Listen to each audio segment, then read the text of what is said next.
So this is a pant taper alteration, and this is what it looks like on the card. They will have either thigh or knee pin, thigh or knee circled, and have it written down somewhere as in pant taper has been pinned. We usually write that down here, and pant taper usually includes a hem as well, so they circle the length. So first things first is drawing a little chart. This is where we will write down our measurements. And for pant tapers, this needs 3 columns. And I'll explain further in a second.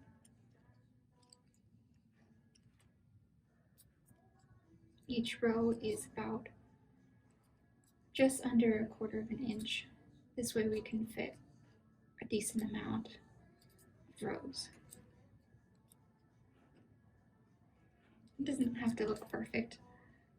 This is meant to make sense to you and the other seamstresses, so that if someone needs to pick up your work, like if there's an emergency or something, can't get it done in the day, then they can pick up your work where you left off. And so here's our little chart. The first one I'll label as L, that's the length. The second one is W, which is the width. And the third is divided. So we'll put this to the side over here. And here is our pant. You can see it's been pinned the whole length down. And we also have the hem. The hem pin is hidden in there, so make sure you don't lose that. But we'll be starting up here at the waist. So this here is the first pin. We're taking our measuring tape, and we will be starting at the side seam, the very top of the waistband. We will be measuring straight down to this pin, and always measure from where the head of the pin is rather than the bottom, because this is where the sales guys, as they pin the suits, that's where they're aiming, so that's the most accurate spot to do it from. You can pick the other side, but just pick one and stay consistent throughout the whole time you're measuring. So I'm lining this up with the top of the waistband, and this fabric wants to fold, so I'm going to come from this side, measure from the top, and that's 14 5/8. This is our first length measurement, so this is all going to be our first column. So 14 5/8. And we'll just write that in there. Make sure you can read it. Then we'll go from that same spot where we measured before, where the head of the pin is, and we'll measure from there to the next to the top of the head pin, which will be right here. So there's the head on the other side. And you can measure it from this side or this side, as long as you remember where the head pins are, and as long as you stay consistent. I'm measuring it from this side since this pant wants to lay this way, and this way I don't have to fight it quite so much. So measure from here, so that's 5.5.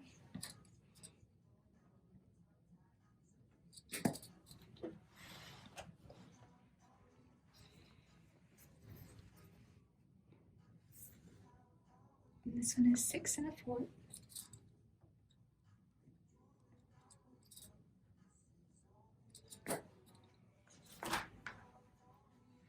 And one more. This is, there, now you can see it. This one's not quite as straight, so that's why it's important to measure from the head pin instead of from here. Well, it'll make a little more sense once we get to the width. And that is also 6 1/4. And that is all the pins. This one doesn't have as many as usual. Next, we will be going to the second column and measuring the width. So we will be measuring from that head pin inwards to where this fold of the seam is, where the side seam is. And sometimes it's a little bit not quite laying flat like this one is here, so just to the fold. So that's 7/8.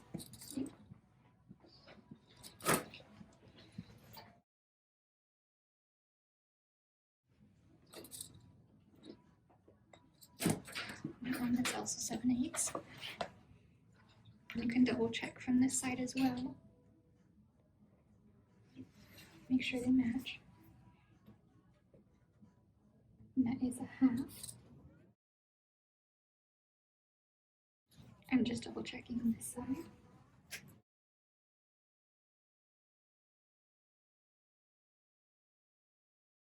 And on this one, it is going back out to 7/8. On this very last one, which you can see me measuring.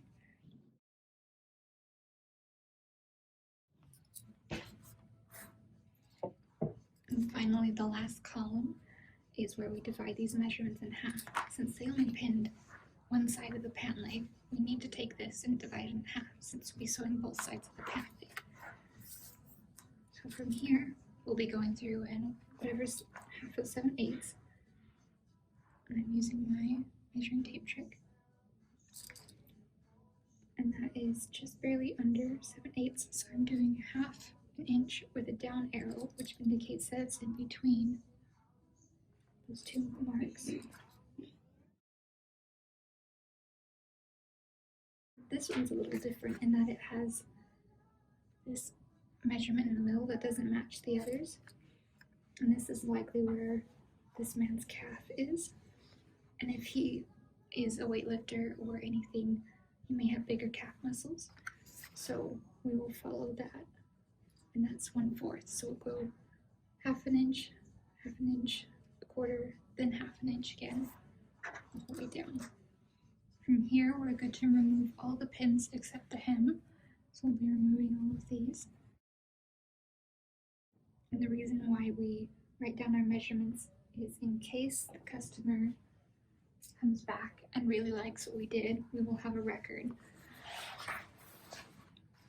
And this pin was already done, so we can lay it flat. And just mark the hem as normal, except without the pressing and the sewing of it. We will mark and of course write down the measurement.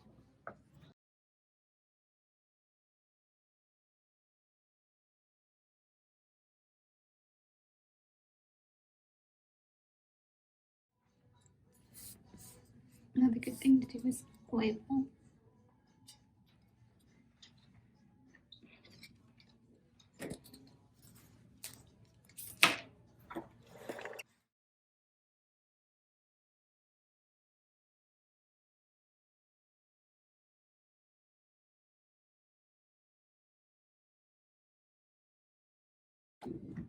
Now that the hem is marked like it would normally be, we're going to turn the whole pant inside out.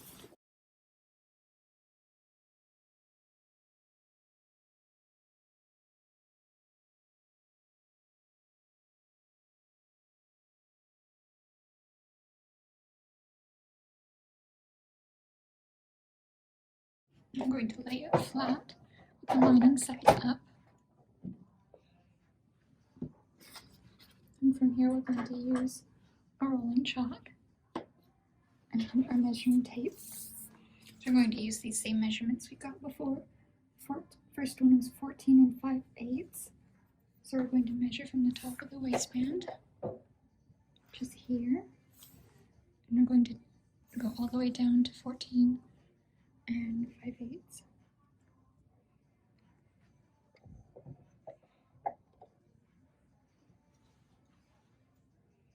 And take the rolling chalk and make a straight line across.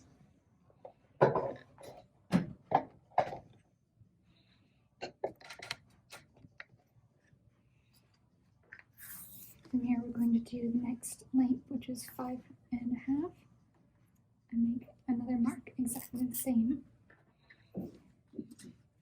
and 6 1/4. And we'll continue doing this the rest of the way. Next, we will take a ruler, and this first measurement was 1/2 inch, just barely under that. So I'm going to line that up with the original stitch line and turn it into a cross mark. And it's the same on this one. So line it up. And this third one is different. It goes down to 1/4 of an inch. We'll mark that as well. And then mark the last one, which is a foot frame.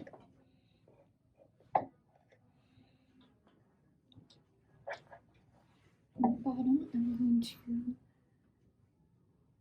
carry that length all the way down.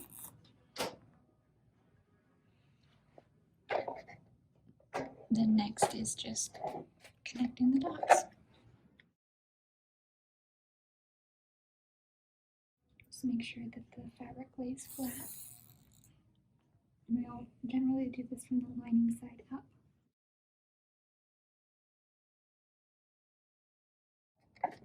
And it's up here where things get a little bit tricky.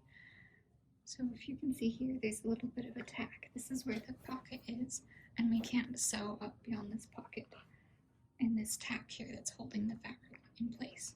So we need to taper this to 0 before we hit that tack right there. And this is where we won't always be able to match this desired pin mark.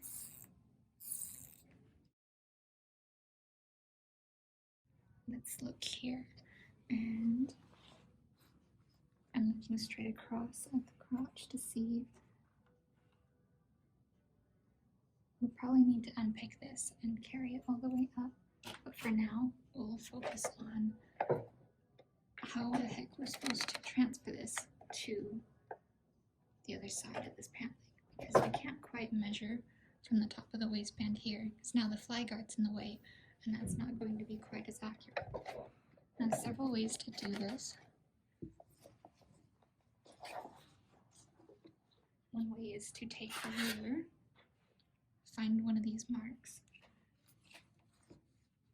and line up down the center crease here, along here as well, and then make a mark here. And this works, but I've noticed that sometimes it isn't quite as accurate. So what I like to do is make sure this lays flat on this side now instead of this one.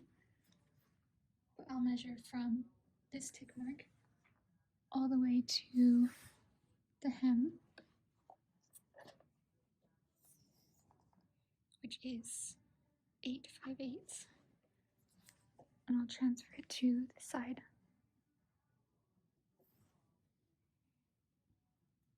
And see how it's a tiny bit off.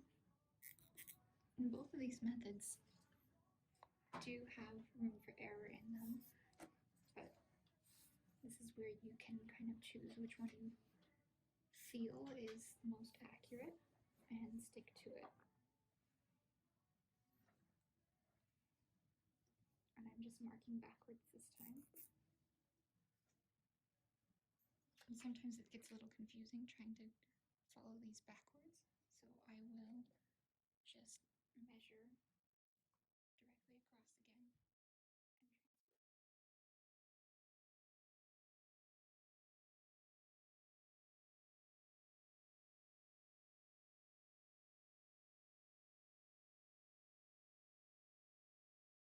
And it gets pretty difficult to taper this to 0 before we hit the crotch seam.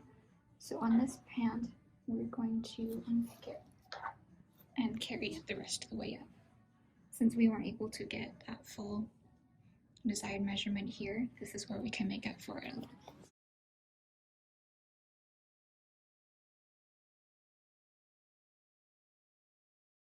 So I'm removing the tacks that are holding the crotch guard in place.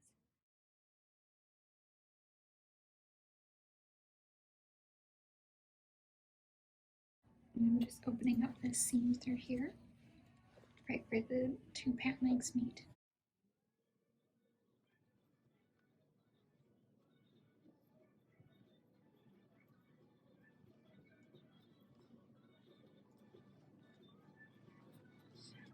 And they also tack down this edge here, which I'm going to unpick. So they folded it over and stitched it down. but we need it to lay flat, so.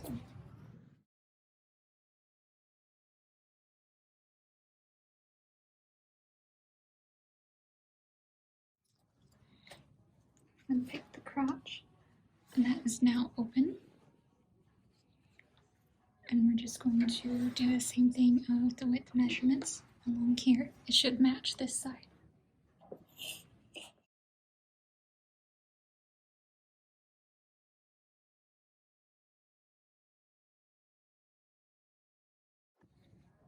And here's where it gets a little tricky. So I'm going to use the wax chalk through here instead. It's pretty hard to lay it flat through here.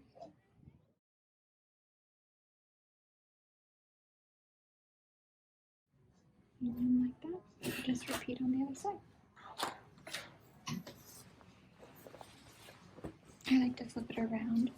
This way I can don't have to lean over the table.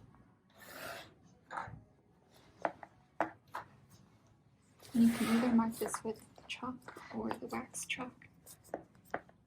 Whichever one you think will hold best. As you can see on this pink side, the line isn't very distinct anymore.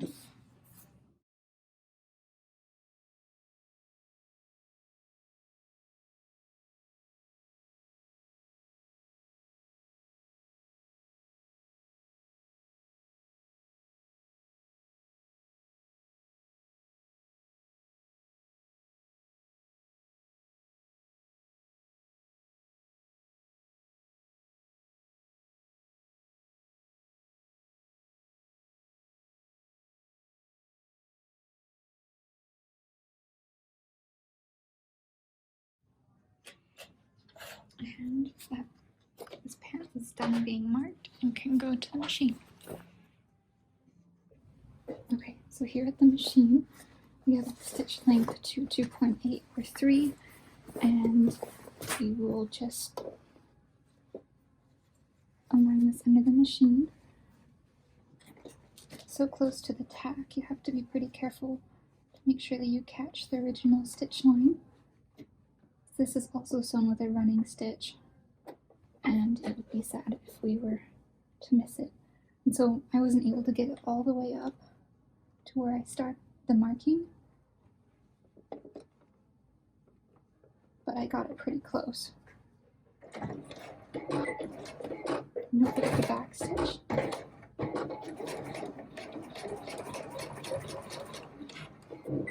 Sometimes you can feel the edge of the pocket through here and make sure that it's laying flat as you sew. And then just follow your lines.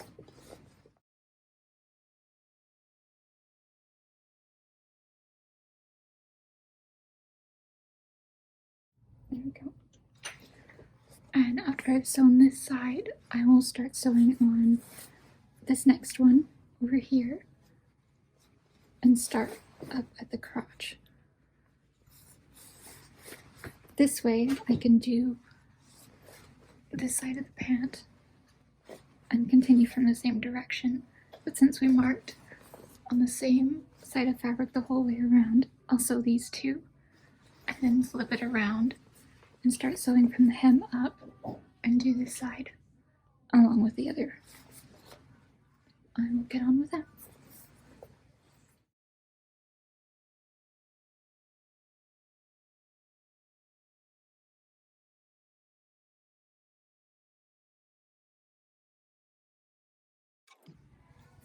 And this is where we flip it around, so then we can sew from the hem up and keep the bulk of the fabric to the left side of the machine.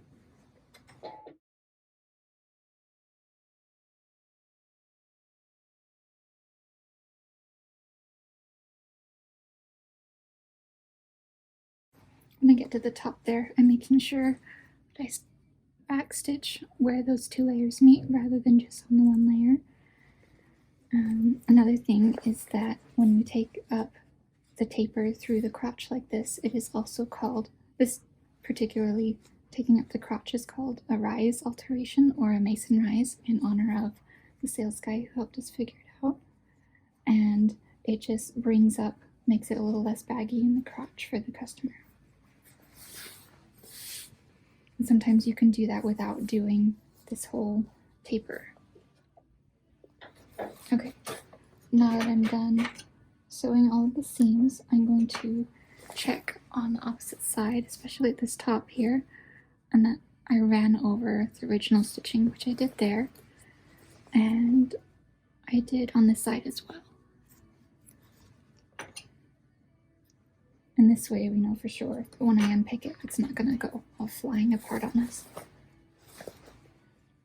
And I like to come from the side that doesn't have the big, thick stitching on it, and unpick the first few close to where it meets the original seam, and pop it from the back so it's loose.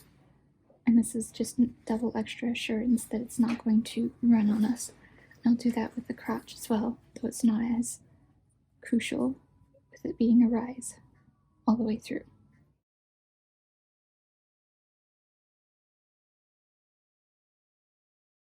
And this is also a good time to clip any threads that you left behind from your sewing. These running stitches will come from one or two ways, so either they will come from the bottom. This one doesn't want to, so it's probably from the top.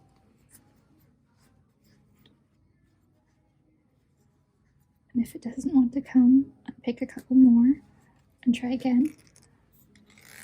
And this one is coming all the way out.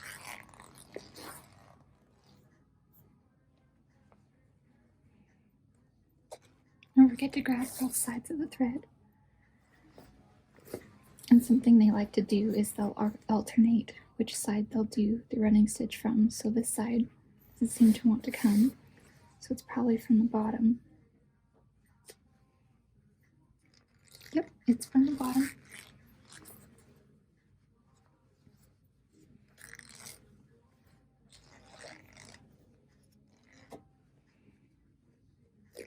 Just repeat that until all those threads are gone.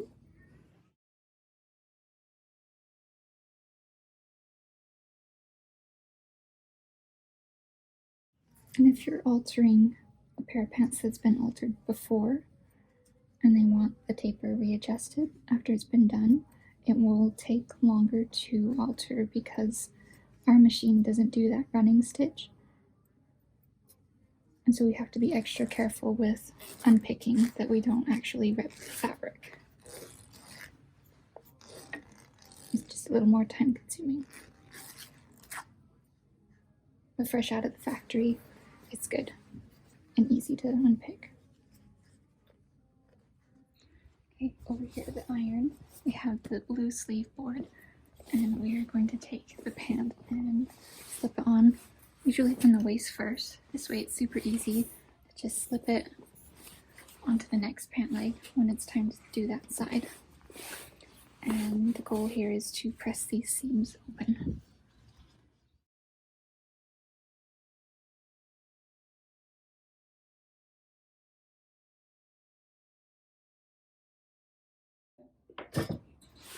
One side's done, so we're going to rotate it, do the other side of the same leg.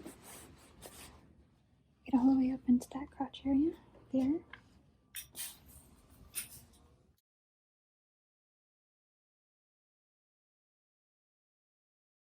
And this is going to erase some of your hem markings, but we'll have enough that it's not going to be a big deal.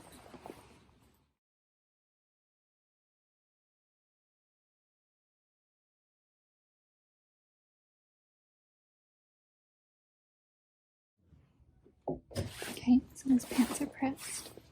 We'll go back to the machine. We have to close up that hole we made in the crotch over here.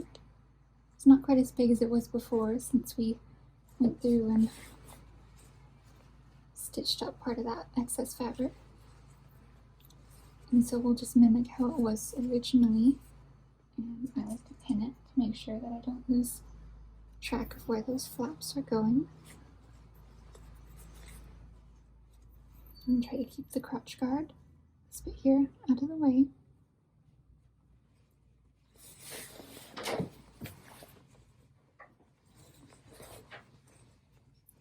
And follow the original stitching best you can, but avoid stitching over this trim piece here and on both sides, because that will be visible.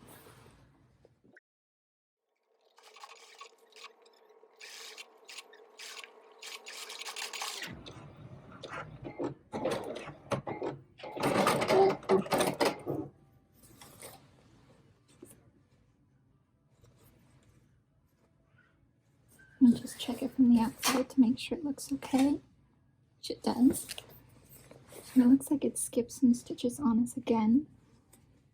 Thankfully it didn't wrinkle, and so we always double stitch this, same as with the waistband.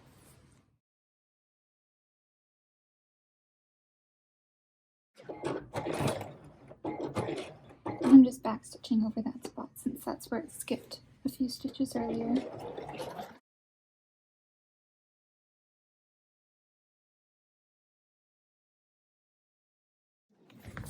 Next, we reattach the crotch guard. You can kind of see where it was attached originally, so we try to aim close to those spots.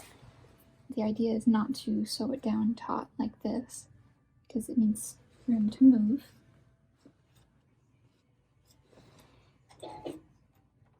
And just stitch back and forth. It doesn't have to match. The original stitching exactly, as long as it holds it down.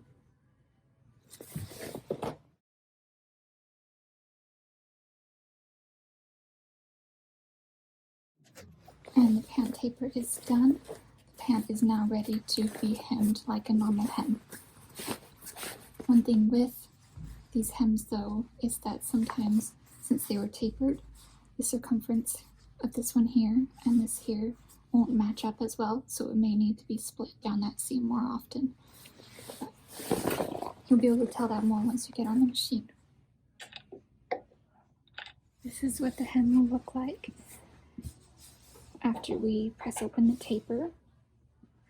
It'll be like that on both sides, but there's still enough of a marking.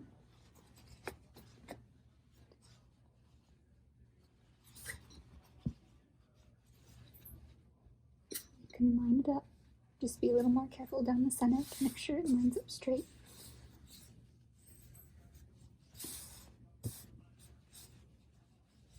And press.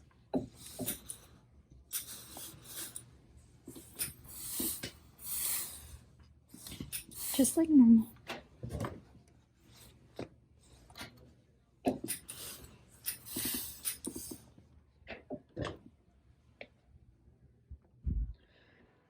This is another variation of the pant taper, where this one is only on the calves. And as you can see here, the pins don't come anywhere near the pocket, and they start closer down to here. And so this taper will act much the same way, just that first length measurement will be a lot longer.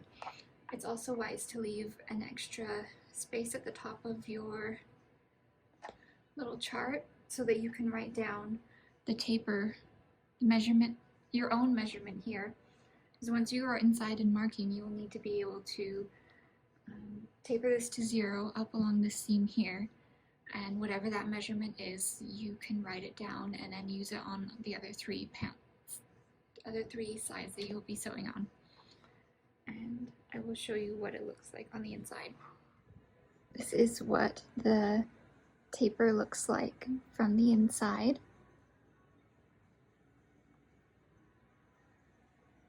On this one, here's where the pins ended, where they started. And so this is where I thought it tapered well to a 0. So I did 4 inches here, and I also wrote a little note up here that I did 4 inches to 0 point. Okay, so for this pant taper, they want it let out as much as possible through the thighs. And since they want it let out, it is not marked or pinned in any way.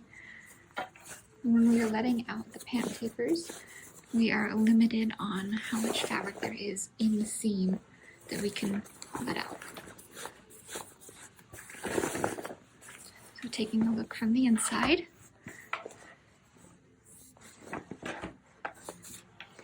to the knee, since he wants the thigh only, that means we don't have to worry about the hem here and changing that up.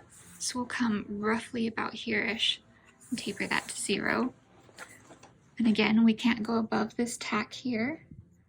So we are limited to letting it out till the edge of this serge stitching here. If we were to stitch over that serging, that would show on the outside. And so we can let it out about just under 1/4 of an inch. And in the end, that equals 1/2 an inch per side and an inch total per pant leg.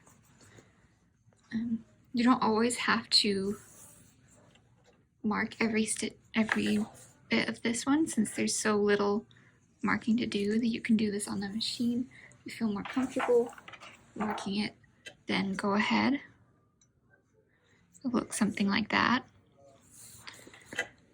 And just make sure that you start in the same spot. So come up with your own measurement of where you're starting, so about here-ish, and where you're stopping, which will be about there. I'll measure from the top of the waistband all the way down to 24 inches, which seems about decent.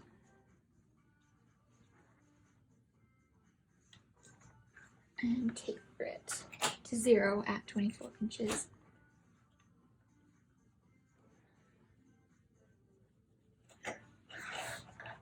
And on these ones, where it doesn't go the full way down, it's extra important to make sure you run over the original stitching here and at the beginning. That way, when you go to unpick it, then you don't lose the original stitching and have to restitch it, which gets dicey when it's up here near this tack stitch where you can't physically get the machine up there.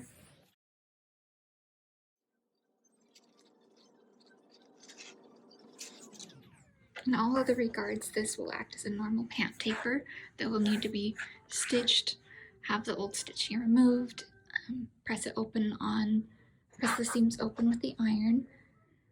And since this one doesn't have to do the hem at all, if the customer wanted a little bit more room, then that would be done.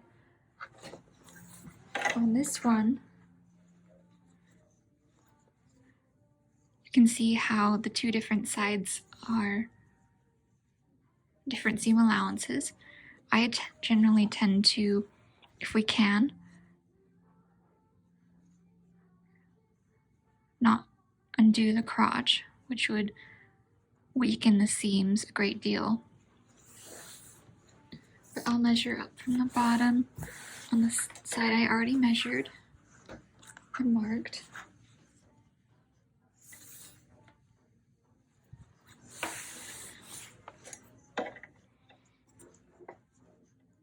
It's 13 inches. Transfer that to this side.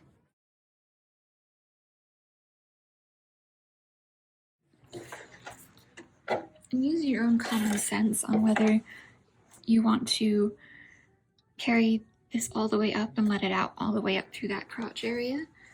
That's totally up to you. It also depends on how it fits on the customer. This customer just wanted a little bit more room. It wasn't that he had been working out a lot, he just wanted a little bit more space. If the customer was about to burst out of the pants or the crotch was really tight, then I would say yes, go all the way up. But due to what this customer wants and needs, I opted against that for this. So from here, it can be stitched just like a normal pant taper and treated the same way. For this pant taper, there is one variance here, and one trick that we can do is that these last two lengths are the same width, so they end up being 3/4. One trick we can do, instead of having to mark down both of them, since they're the same one, and we'll be carrying the last one the rest of the way down, is we can mark the first one and not even worry about making that last mark there. That way you can just carry it the rest of the way down, and it saves you a little bit of time. And this can be done on a lot of different tapers. especially if they are consistent most of the way down.